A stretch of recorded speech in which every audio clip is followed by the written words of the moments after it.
Once upon a time, in a quiet house on a crooked London street, 3 children listened to stories spun from air and candlelight. Wendy Darling, the eldest, told tales of pirates, fairies, mermaids, and a boy who never grew up. Her brothers, John and Michael, hung on every word, eyes wide as she described flying ships and sword fights. But Wendy wasn't just telling stories. She was hoping for escape, for magic, for something more than tidy bedsheets and expectations stitched into her hem. And one night, the stories came for her. A shadow moved before the moonlight. A boy flew through the open window, eyes like pinpricks of starlight, a grin too wide for his face. "I'm Peter Pan," he said, floating above the floor like a dream half remembered. "Come with me. Come to Neverland.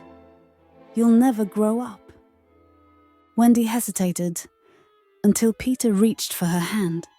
She felt herself lift off the ground, heart leaping with the wind.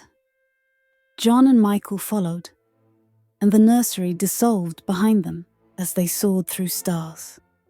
They flew toward the second star to the right and straight on till morning. Neverland dazzled.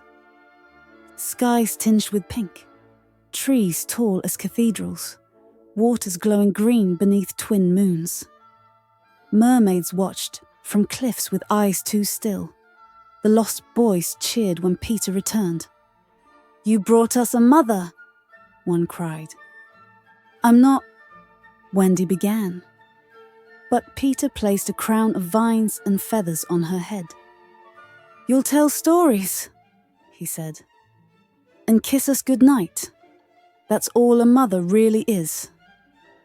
Wendy laughed and played along. It was all a game, wasn't it? For a time, they ran wild through the jungles. The Lost Boys played war with wooden swords, hunted imaginary beasts, and wrestled like wolf cubs. Peter led every game, flew the highest, laughed the loudest. Wendy watched him, beautiful and terrible, like a god in a boy's skin. Then, the cracks began to show. At first, they were subtle. The Lost Boys never asked about the past. When she did, they shrugged. "We've always been here," said Curly. "Always." Once she counted them. 10 boys. The next day, only 8 stood in the clearing. "Where's Oak?" she asked. Blank stares. "Who?" They sang strange songs by firelight, nursery rhymes that ended in silence. If you forget, you disappear. Peter never explained the rules. The island twisted with his moods. Storms rolled in without warning. Trees bent toward him like dogs. Mermaids whispered in clicks and hisses. Even Tinker Bell had changed.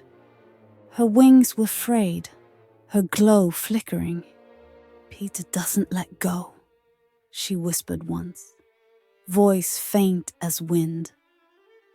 Wendy's heart ached with something she didn't yet understand. But Peter held her hand and called her mother, and so she kept pretending. Then one night, near the cliffs, a shadow moved too fast.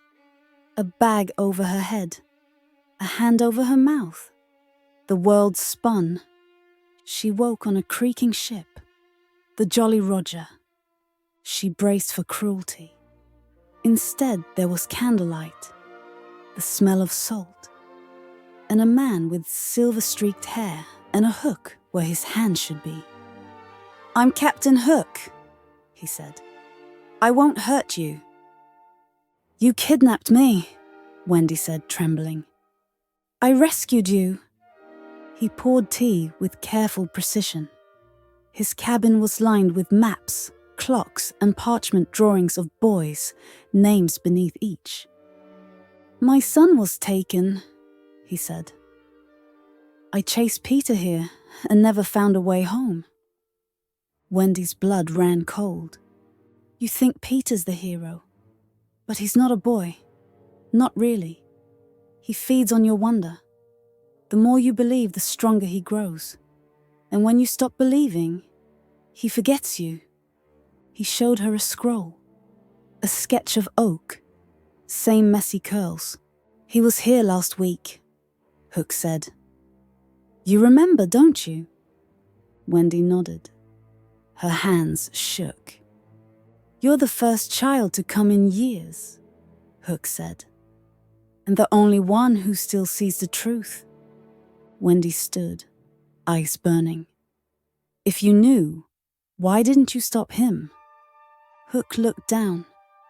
Because I still thought I could save him. That he might remember who he was. She turned and ran. Peter welcomed her with open arms. You wandered, he said. You shouldn't wander. That night, he announced a feast. We have a new mother now, and mothers must be named. The lost boys painted her face with ash and rose thorns. They lifted her onto a stone altar. Peter floated above her, smiling. From this day, he said, you are ours. Wendy smiled. Inside, she was screaming. Soon after, Peter declared war. Hook's stolen something, he said. We must finish the game. The lost boys whooped and rose into the sky like shadows. Wendy clung to her brothers. The Jolly Roger emerged from the mist. Hook stood alone. No crew, no tricks. Sword drawn. Peter danced across the sails, taunting him with rhymes. Hook was slower now, weaker, but still he fought. In the end, Peter disarmed him. Tied his hands, the lost boys cheered. Now, Peter said. The plank. They forced Hook to the edge. The sea churned below. Peter turned to Wendy. If you love us, cut it. He handed her the dagger. Wendy froze. He lied, Peter said, sugar sweet. He's the villain. I'm your family now. Hook said nothing, just looked at her, tired eyes, human eyes. Wendy's hands trembled, but she stepped forward. She cut the rope. The plank dropped. So did Hook. He didn't scream, just fell, watching her the whole way down. Peter climbed into his chair, lounging like a prince. It's mine again, he said. The sails turned bone white. The wood creaked like it was hungry. Wendy stood there, dagger in hand. Take us home, she said. Peter tilted his head. You can go. Her stomach dropped.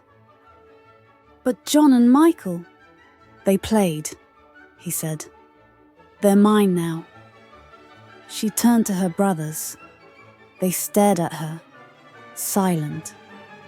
Peter smiled, too wide. You were a good mother, Wendy. But mothers don't keep their children here. They only watch. Behind him, the lost boys began to chant. If you forget, you disappear. Tinker Bell nearly faded, tried to speak, but Peter flicked her away like dust. And then everything went dark. Wendy awoke in her bed. Dust lay thick on the shelves. Her hands were older. Her feet ached. The door burst open. Her parents weeping, calling her name. She had been gone 3 weeks. She said nothing.